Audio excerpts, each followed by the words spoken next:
Indonesia bertarung melawan Taiwan di FIFA Matchday yang berlangsung di Stadion Gelora Bung Tomo di Surabaya.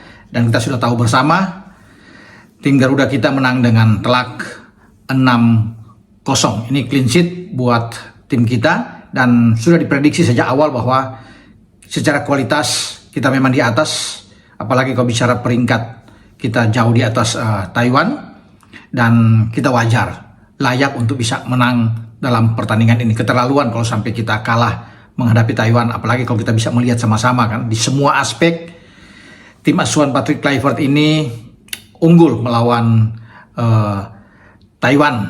Dan saya pikir ini pemanasan yang bagus ya untuk timnas kita sebelum melangkah dalam pertandingan yang sesungguhnya yang kita nantikan menghadapi Lebanon, karena secara peringkat Lebanon di atas kita untuk selisih 6 strip di atas kita, dan itu yang kita nantikan. Tapi setidaknya hasil ini juga ya hasil yang positif buat kita. Ya, memang Taiwan lebih banyak menunggu bertahan untuk counter attack. Ada 1-2 kesempatan buat mereka untuk bisa melakukan serangan balik yang sedikit membahayakan buat kita, tapi memang itu bisa diatasi dengan baik oleh pertahanan kita dan juga oleh penjaga gawang Emil Audero. Kluivert merotasi pemain, itu sudah bisa kita lihat ya, bahwa dia memainkan semua pemain-pemain yang sebelum-sebelumnya ya, baik di putaran ketiga itu kurang mendapatkan jam bermain. Memang belum ada Adrian Wibowo, belum bisa bermain di sini. Dan dua pemain yang baru kita naturalisasi dan mendapat warga negara Indonesia sudah dimainkan, terutama di babak kedua. Mauro Sisra sudah masuk ya, bersama dengan Miliano Yonathans. Dan belum banyak kelihatan memang dari pertandingan ini karena tidak bermain full, kecuali bagaimana Miliano, ada aksi-aksi individu yang sangat baik dilakukan oleh Miliano. Ada 1 gol dianulir lewat tandukan dari Mauro Sisra yang dianggap pelanggaran oleh wasit. Dan pemain-pemain kita sudah menunjukkan ya kinerja yang bagus. Kluivert bisa melihat tentunya siapa-siapa pemain yang mungkin akan dia pakai melawan Lebanon dan akan meneruskan sampai di putaran keempat Piala Dunia zona Asia. Kita berada di grup B bersama dengan Arab Saudi dan Irak. Dalam pertandingan melawan Taiwan ya, tidak ada Bang Jai sebagai kapten, disimpan tentunya, diistirahatkan, termasuk dengan Kevin Dix, Calvin Verdong, Ragnar Oratmangun juga tidak ada, bahkan di bangku cadangan tidak ada, dan kakak Ricky Kambuaya. Mungkin mereka hanya menyaksikan di tribun aksi-aksi dari Mark Klok dan kawan-kawan. Kembalinya Mark Klok juga satu hal yang positif, jadi memberikan ada 1 gol, selain itu ada 1 assist dari Klok, dan ini baik untuk kedepannya ya. Kemudian Nathan Choaon juga tampil oke sepanjang babak pertama. Nathan memperlihatkan kinerja yang sangat baik sebagai destroyer di tengah.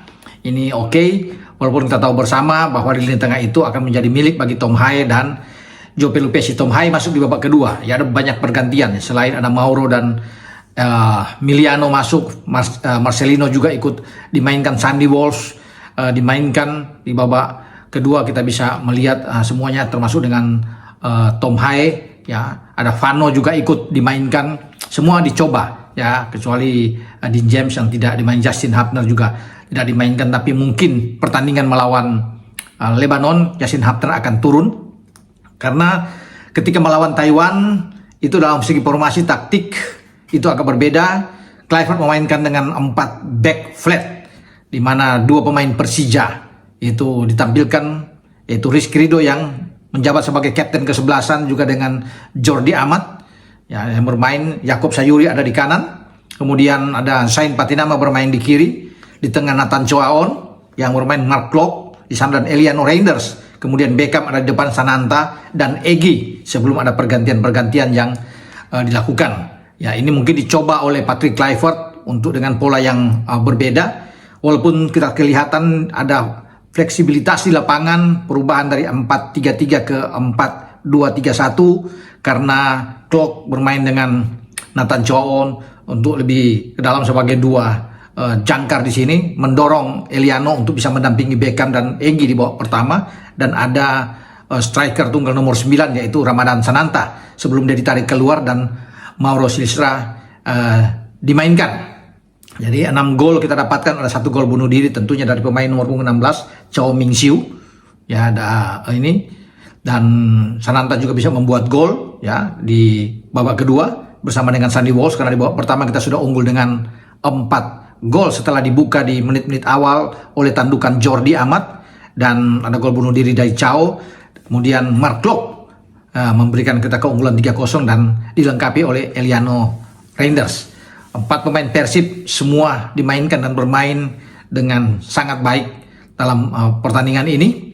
Ya, Mark Klok tentunya, Beckham Putra, Eliano Reinders, Tom Hae, semua ikut bermain dalam pertandingan ini, dan kita ya menyambut tentunya dengan gembira, walaupun memang sudah bisa diprediksi bahwa kita bisa mengatasi Taiwan.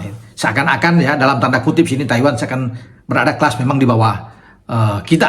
Ya, sulit untuk mereka bisa mengalahkan Indonesia. Tapi kita tidak perlu untuk bersenang, ya terlalu bereforia dengan hasil ini. Positif, oke. Ya, kita menyambut ini sebagai modal yang bagus untuk melangkah ke pertandingan selanjutnya, dan Kluivert bisa melihat ya pemain-pemain untuk yang paling penting kan di putaran keempat. Ya, ini pemanasan, saya katakan di awal, ini pemanasan yang bagus buat kita, dan semoga semua pemain ya tampil lebih baik lagi dalam pertandingan berikutnya menghadapi Lebanon, karena itu yang paling penting, dan pasti akan ada perubahan besar. Tentunya ketika Jai tidak bermain, Kevin Dix, Calvin Verdong, Ragnar, Ricky Kambuaya, ya mereka pasti disimpan dan akan dimainkan dalam pertandingan melawan Lebanon, sehingga mereka lebih segar.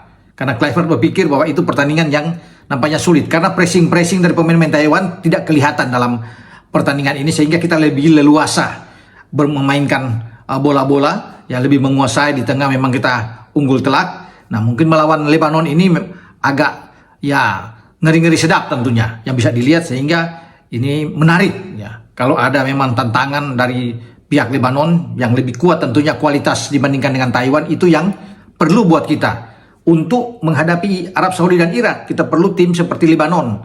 Ya, sayang memang Kuwait tidak ada, karena kita juga butuh sebenarnya Kuwait, tetapi tidak mengapa. Yang penting ada pemanasan awal buat kita melawan Taiwan. Berterima kasih kepada Taiwan yang sudah memenuhi undangan kita untuk bisa bermain, dan ini bagus buat pemain-pemain lainnya sehingga mereka bisa dapat bermain, terutama Sain Patinama juga di kiri tadi kan banyak mendapat kesempatan untuk bisa bermain. Ya, ini oke.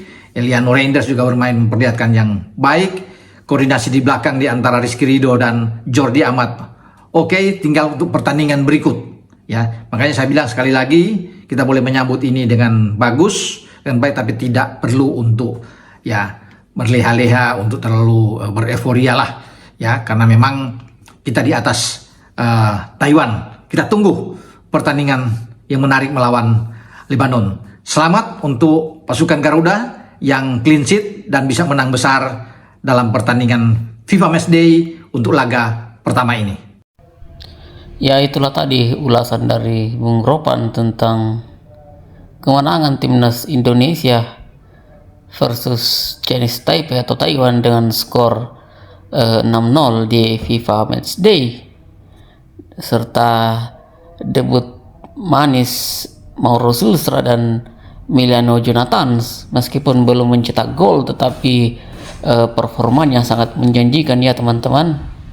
Dan untuk saya pribadi respect terhadap Chinese Taipei karena mau melawan timnas Indonesia di FIFA Matchday ini, karena yang seperti kita tahu adalah Chinese Taipei adalah pengganti dari timnas pengecut Kuwait yang tiba-tiba membatalkan pertandingan dengan timnas Indonesia, dan tiba-tiba juga langsung melawan Syria di FIFA Matchday.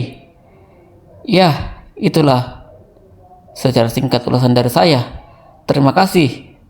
Salam sepak bola.